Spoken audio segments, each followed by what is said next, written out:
necessary, that the Messiah must suffer these things and enter into his glory.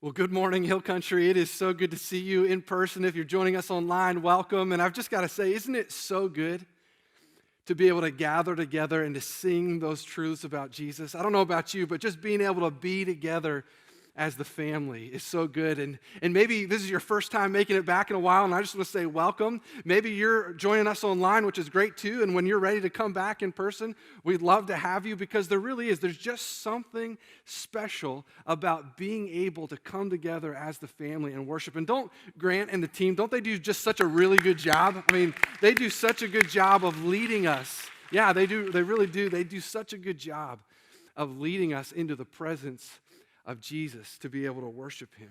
Now, one of the things that I do love is the fact that we're in the middle of this series right now called Captivating, and that's what this has really been all about. It's been about us coming together to fix our eyes on Jesus and then to allow ourselves to be captivated by Jesus. And I hope that that's been happening for you as we've been opening up his word and looking at him, because that's the reality of what takes place. Is the more you actually look at Jesus and get to know Jesus, you can't help but to be captivated by him. And so that's what we believe here. We believe that there's nothing like Jesus, because he has transformed us, he's changed our lives, he's rescued us. And so we do this. We worship him because we are captivated by him. But let's be honest for a second, right?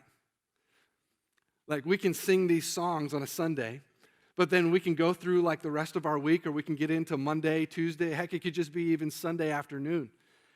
And the thing that we sang about just here moments ago that captivated us about Jesus, isn't it so easy to kind of put those things on the shelf? And then rather than being captivated by Jesus, and even though we know that intellectually that there's no one like him, but experientially when we get into life, we're not really living lives that are captivated by him. We actually become more captured by the things of this world. We get anxious, we get worried, we become afraid, not just of what's happening today, but when we look at tomorrow and the what-ifs of life. Isn't it just so easy to get captured? Not by the truth of this song, but to be captured just by everything else that's going on in life. Like, do you ever find yourself in that place? I don't know if you do, but I know I do often. I mean, just think for a moment about the words of the song, or the words of the songs we sang this morning. Just think about this. This is what it said. This is what we sang this morning. I will call upon the Lord, for he alone is strong enough to save. Rise, your shackles are no more, for Jesus Christ has broken every chain. Now, we just sang that. And that's a beautiful truth, but you can get into Monday or Tuesday and you think about calling upon the Lord when your life has just gotten so busy and so out of control, the demands that are on your life right now, that maybe calling on the Lord is the last thing that you think about. And the first thing you think about is your task list, or the first thing you think about is just how you're going to get it all done. And the thought of calling upon the Lord doesn't even come across your brainwaves at all. Or maybe for you, when you think about how your shackles have been removed, the fact that if you're a follower of Jesus, that sin is no longer over you, you've been freed from the slavery of sin, but something happens on Tuesday or Wednesday, and that past sin, that past struggle is brought up again in your life, and being free from being captured underneath those shackles is really the last place that you're at, because if anything, you feel shackled. You feel in bondage because that struggle, that sin that maybe has been messing with you for years, just kind of peeks its ugly head up again. And so to say that you're captivated by Jesus, well, actually you feel like you're living a captured life. Or how about when we sang this? So when I fight, I'll fight on my knees, with my hands lifted high. Oh God, the battle belongs to you. And every fear I lay at your feet. I'll sing through the night. Oh God, the battle belongs to you. But come on, right? We get into Tuesday, Wednesday, Thursday, you name it, Sunday afternoon. And although we can understand that the battle belongs to him, the way we live our lives functionally is that the battle does not belong to him. The battle belongs to us. And so we strategize rather than pray. We try and exert our effort and our agenda in order to get certain things done the way in which we think it should get done. And really, the battle doesn't belong to the Lord. Now, we like to believe that truth. We like to declare that truth. But then when it comes to actually where the rubber meets the road of how we live our lives, that it doesn't always match up with that, does it? Maybe you're a person who, you've been captivated by Jesus and you struggle with this. Or maybe you're a person who's never been captivated by Jesus and you're joining us online, or maybe you came because a friend invited you and you're thinking like, yeah, I'm not really sure what I believe about Jesus. He's definitely not captivated me. The only thing that maybe he has done is made me a little bit curious. And maybe that's where you're at today. You're curious about Jesus. I want you to know that you are welcome in this place to be curious about Jesus, even if you haven't been captivated by him. Or maybe you were captivated by Jesus at one point in your life, but let's be honest, life has happened. And you haven't been captivated by him in a really, really long time. And maybe you've just gotten into kind of that rote memory of singing songs like this, or maybe you don't sing at all because you're just kind of numb to Jesus. Well, wherever you are at today, I want you to know that you are welcome here. And we're going to look at a passage today. It's one of my favorite passages because what Jesus is going to do in this passage is he's going to reveal more of who he is. And remember, the more you get to see Jesus, the more you get to know him, I believe you can't help but fall in love with him and be captivated by him. The more you actually understand who he is in all his glory, in all his power, in all of his love and his grace and his truth, you can't help but to just kind of sit back for a moment and be a little bit astonished. So wherever you are at today, whether you're captivated, captured, or maybe just a little bit curious, I want to invite you to open up to Mark chapter 4. And we're going to start in verse 35. If you have a copy of the scriptures, go ahead and open it up on your phone, paper copy, whatever it may be. I'd love for you to look at it for yourself. And as you're going there, I just want to set the context for a moment so that we understand where we're going. You see, right before Mark chapter 4, verse 35, Jesus has been involved in some pretty intense ministry. He's been preaching about this thing called the kingdom. And he's been inviting people to come join him to be a part of this kingdom. He's been healing the sick. He's been casting out demons. He's been responding to his critics, all kinds of critics. Religious leaders were coming at Jesus all the time, questioning his authority and what he was doing and why he was saying what he was saying. And he spent so much of his life responding to them.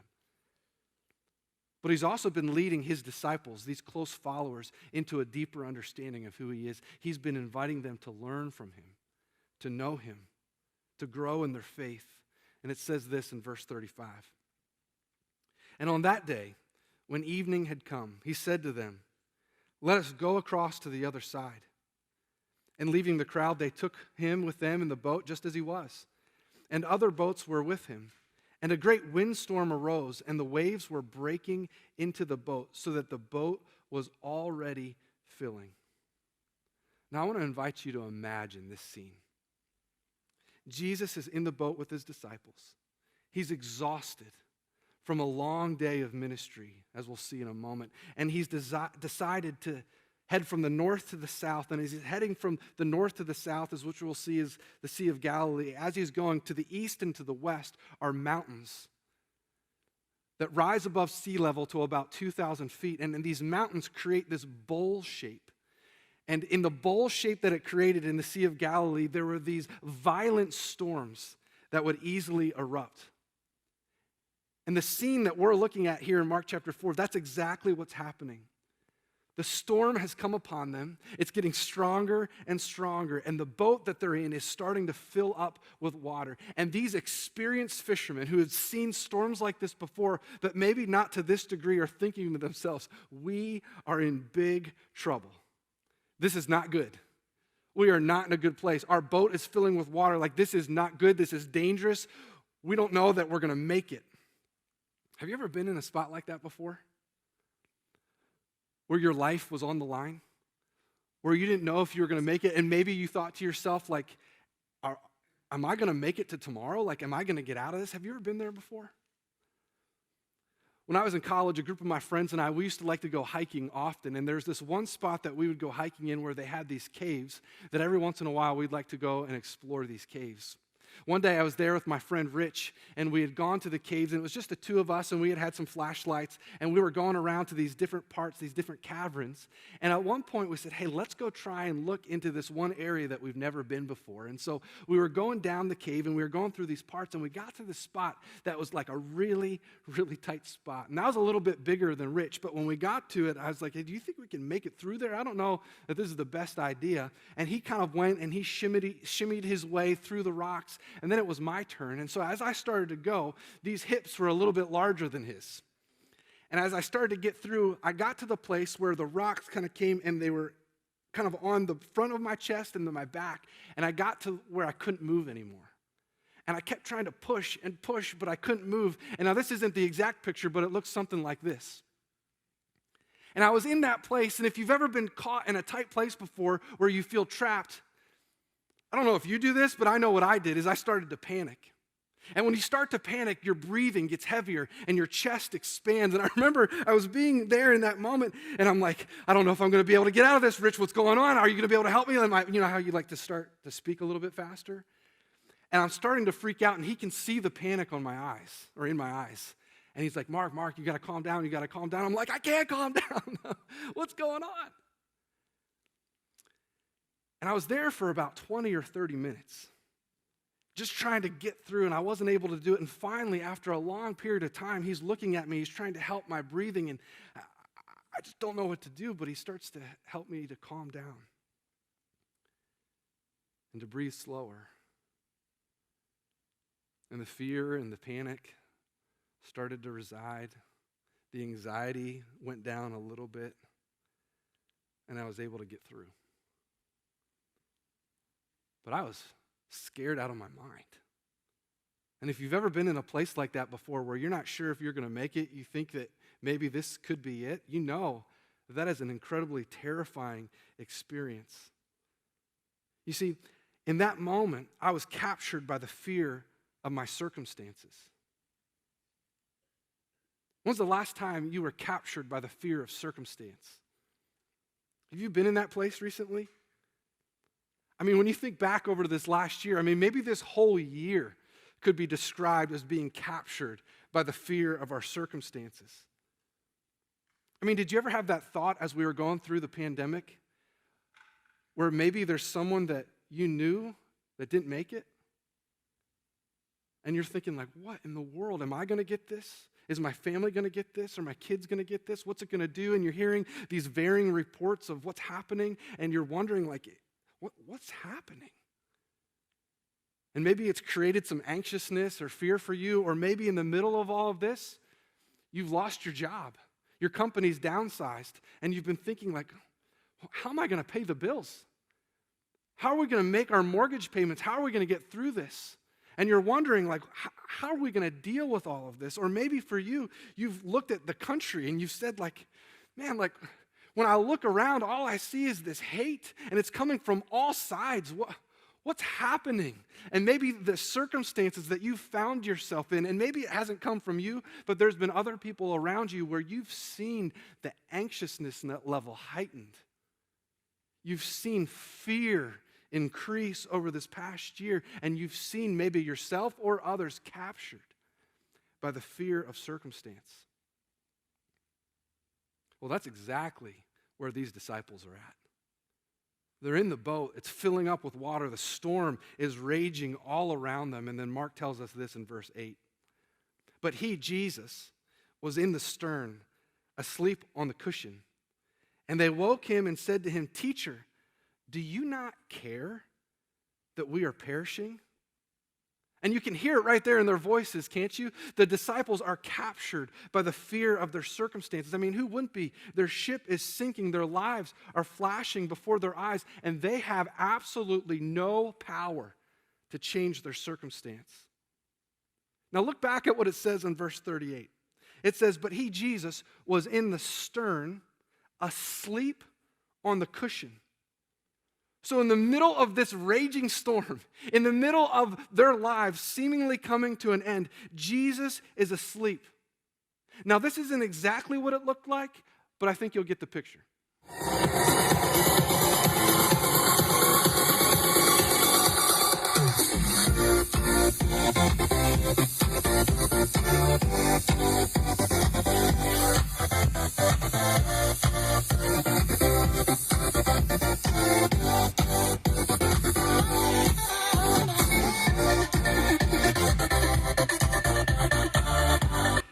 Y'all know anybody like that? I think sometimes my wife likes to think that's what I was like when our kids were born. Like I just had this natural ability to sleep through the loudest crying ever. But when you're at that place where you're so exhausted, you're so tired, that there's like nothing that's waking you up. Well, ladies who've had children, like you don't know what that's like because you wake up to everything. But guys, like this happens sometimes. Like you're in this moment and you're so tired, and that's exactly where Jesus is. He's exhausted from ministry, and you've got to remember that Jesus was fully God, but he was also fully human. And he needs physical rest, and he is in such a deep sleep that not even this violent storm can disturb his sleep.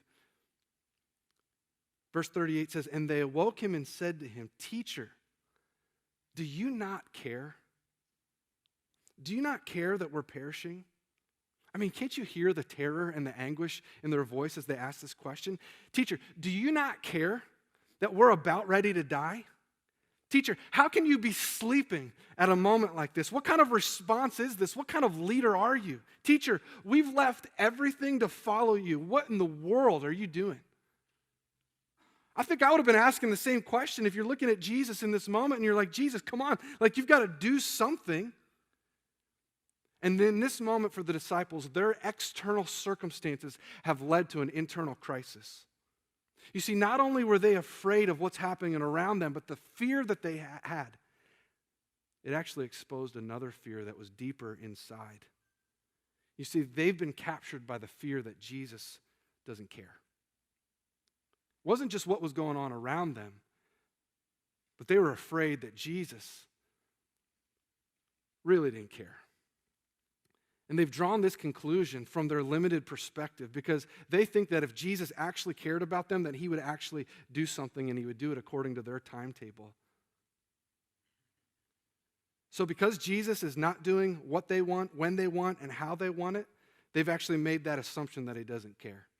And I gotta tell you, I love that Mark includes this question because isn't this the exact same question that we ask when our world around us is going crazy? Maybe over the past year, you've been having a hard time in your marriage.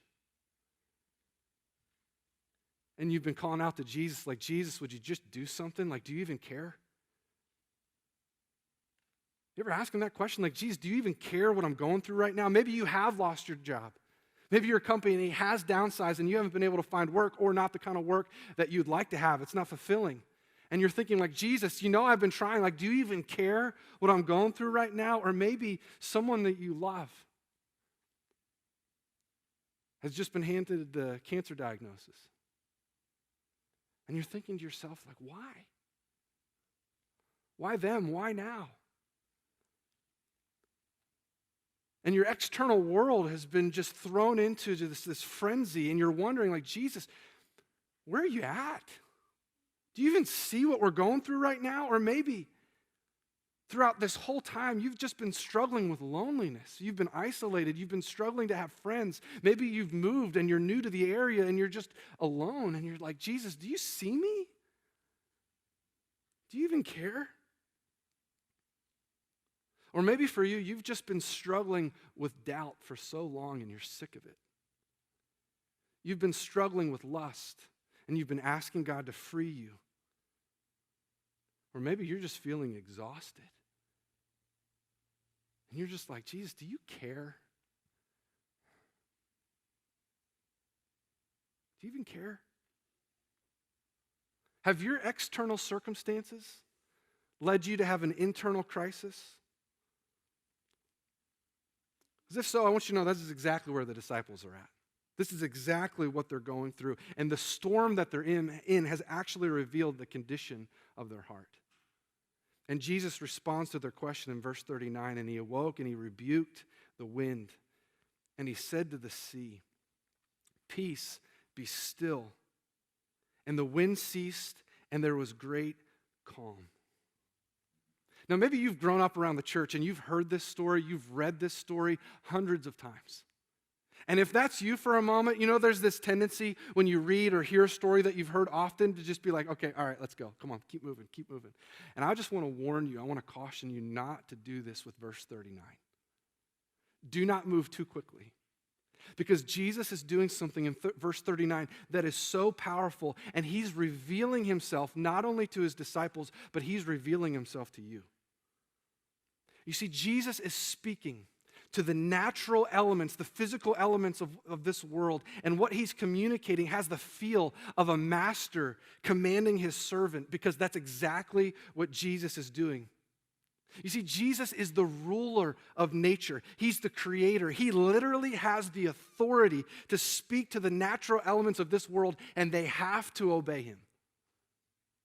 That's why the writer of Hebrews says this, "And now in these final days, he, God, has spoken to us through his Son."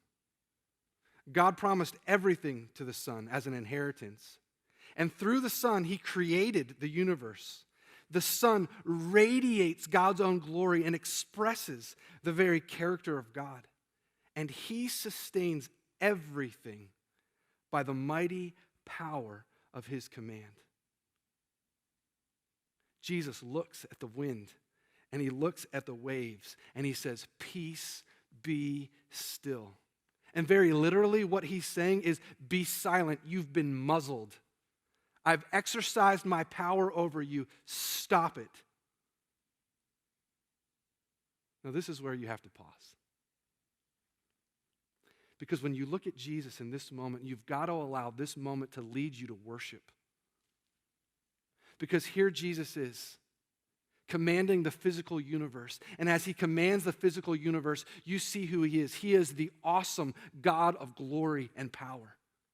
And he's inviting you to see him. He's inviting you to say, "Wow, you are captivating. Wow, there's nobody like you. Wow, I can't believe you have this kind of authority. Jesus, you are awesome. You are powerful. You are glorious. Jesus, I can't believe I haven't seen it before." And when you read the scriptures and when you look at stories like this, just stop for a moment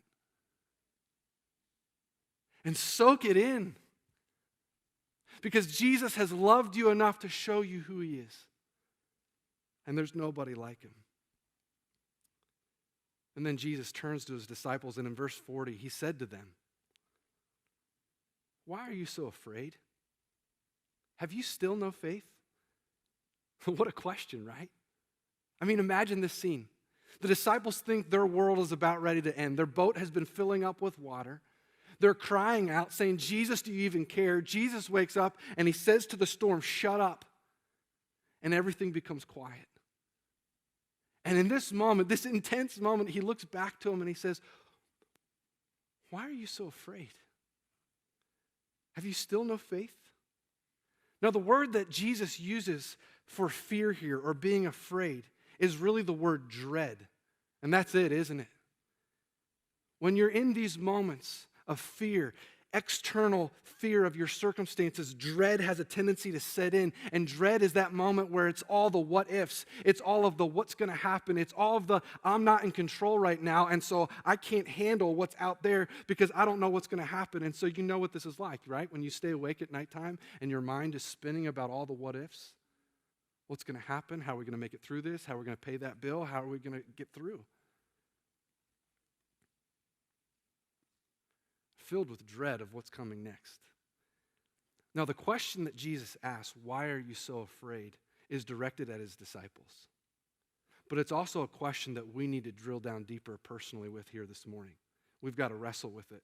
So why are you so afraid? Why are you so afraid? Well, for the disciples,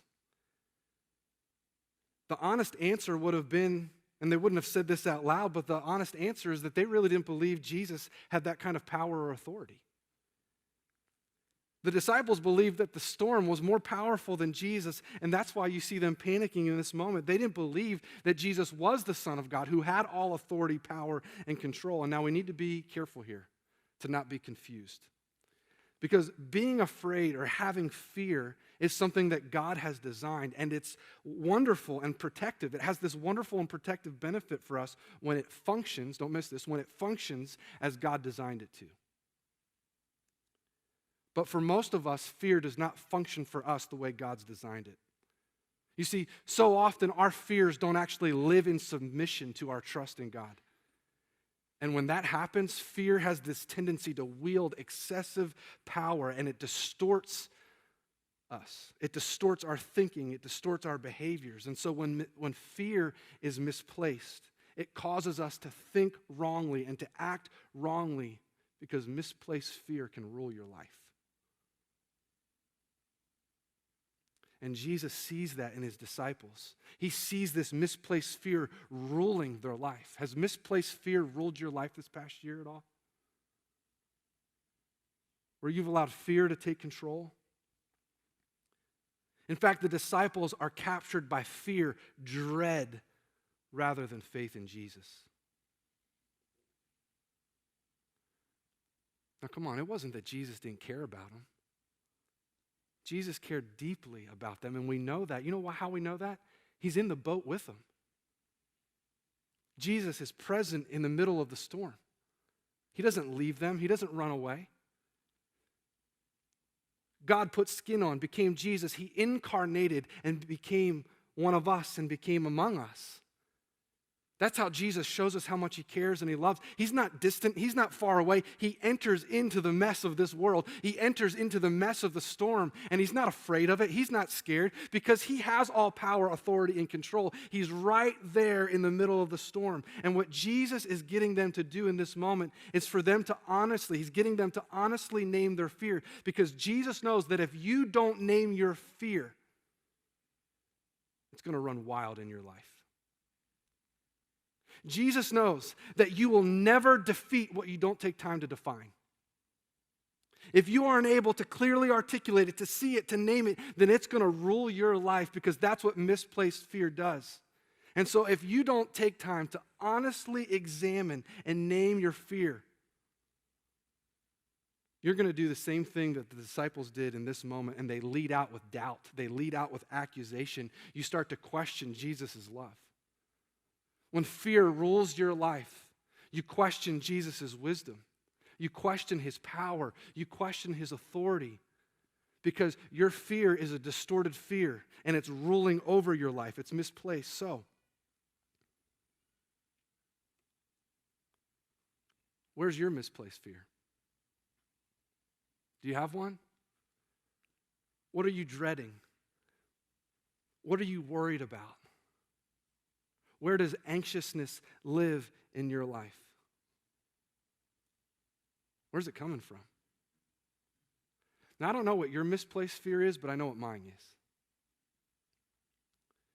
You see, for a long time, I've struggled with this fear. Just to be honest with you, can I just be real with you guys for a moment?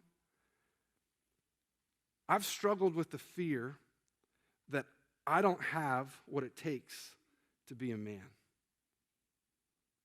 And do you know where that comes from? Outside of that, it comes from this fear of failure. You see, for me, for the longest time, my fear has been that I would fail at being a husband, that I would fail at being a father, that I would fail at my job, in ministry, and in life, that I didn't have what it would take. And do you know what happens when that fear rules your life? Do you know why it's there? It's there for me because for so long I had found my identity in what I did and how I performed rather than who God says that I am. And do you know what God says? You know what God says about me? Do you know what God says about you? He says that you are his blood-bought child. That you don't need to perform. That you don't need to have it all together. that you don't need to measure up, that you don't have to worry about failure anymore because Jesus is the ultimate victor. And so for me, that's where I struggled. I struggled to find just my identity in what he says. And let's just be honest for a second. Like, I just shared that with you of how I find my identity in him, but that's a battle every day. That's not something you wake up one morning, you turn on a switch, and you're like, I got it now. No. This is something to come back to on a daily basis because the enemy is really good at bringing back those fears because you know what he does with storms? And what storms do is they can come up at the most unexpected times. And they will come into your life and they will try to wreak havoc all over your life.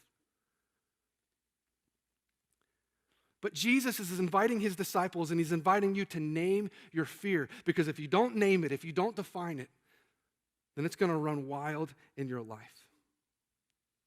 So how? How do you move forward from being captured by fear to being captivated by Jesus? Verse 41 says this, and they were filled with great fear and said to one another, who then is this that even the wind and the sea obey him? Did you catch that? The disciples were filled with great fear, but this fear of Jesus was different than the fear of the storm. You see, in this moment, the disciples are realizing that the person in the boat with them has absolute supreme power over everything. He has power over the physical and the spiritual world, and when he speaks, they obey, and they listen. You see, freedom from capturing fear to becoming captivated by Jesus comes through a fear transfer. When the passage says, and they were filled with great fear, the word for fear here that's used is different from the word for fear or being afraid earlier. The root word that's being used for fear here is the word from where we get our word phobia.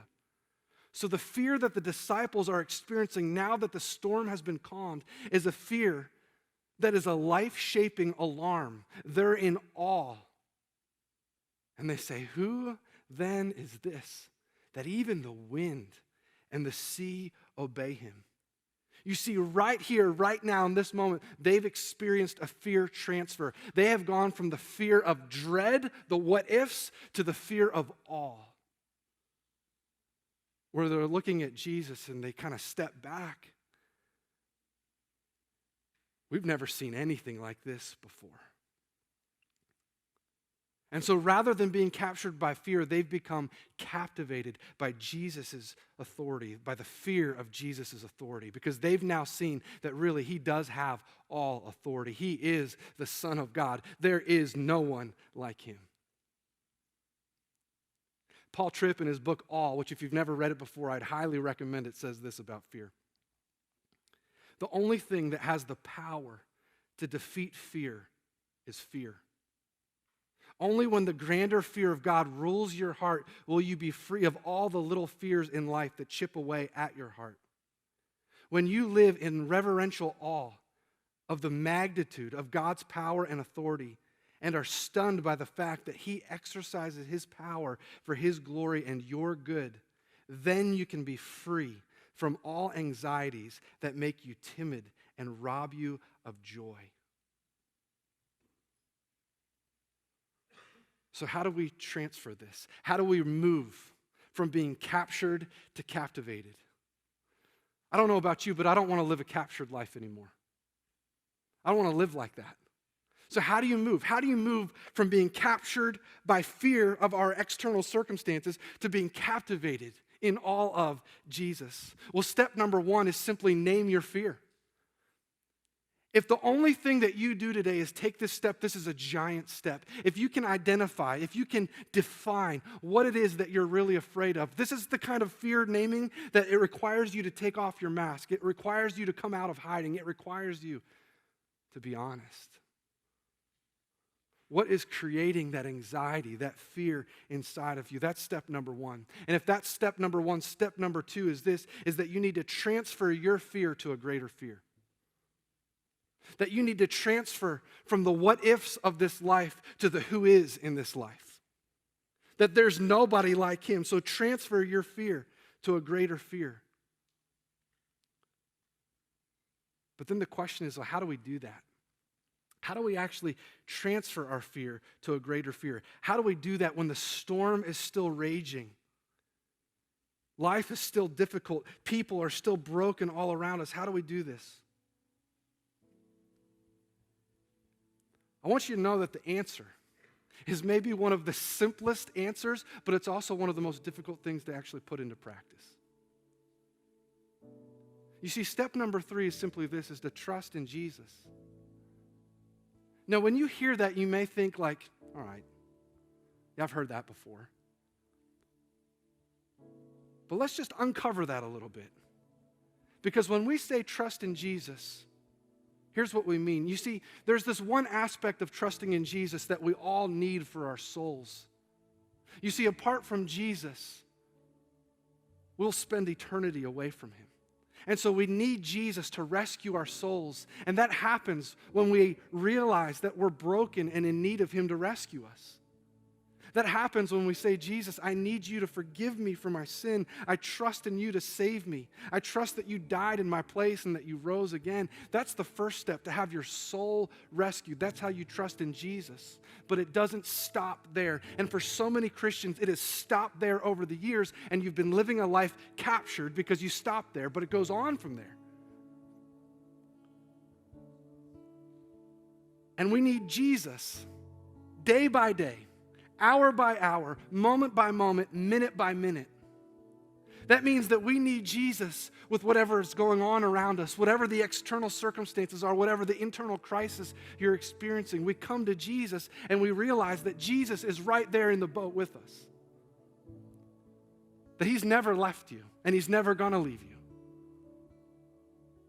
That when you're up against it on Tuesday and Wednesday and you're in that difficult relationship, you're in that place where you're worried about paying your bills, you're in that place where you're struggling with your doubt, with your lust, you name it, when you're in that place, Jesus is in the boat with you. And so you name your fear. And you transfer your fear to a greater fear. And when you do that, you trust in this Jesus who has incarnated. He's become present, and he's right there. He's right here. And in that moment, you realize that you are more than a conqueror in Christ Jesus. You're victorious because of him. You are more than a conqueror. You realize what Peter said, that you can cast all your cares upon him. You can cast your anxious thoughts upon him because he cares for you. He does care. He's present. He hasn't left. And when you cast your cares, when you cast your anxieties on him, he gives you the peace that surpasses all understanding, that guards your heart and your mind in Christ Jesus. He's in the boat. He's not leaving. He is powerful. And he has authority over anything that you're going through, have gone through, or will go through, because he is Jesus, the Son of God, the Messiah. Now here's what I want to invite you to do. I want to invite you to stand up with me, and we're going to respond to this Jesus who has the power and authority to calm the storm, this Jesus who has the power and authority to raise from the dead. So would you do that with me? Let's respond and sing to this Jesus.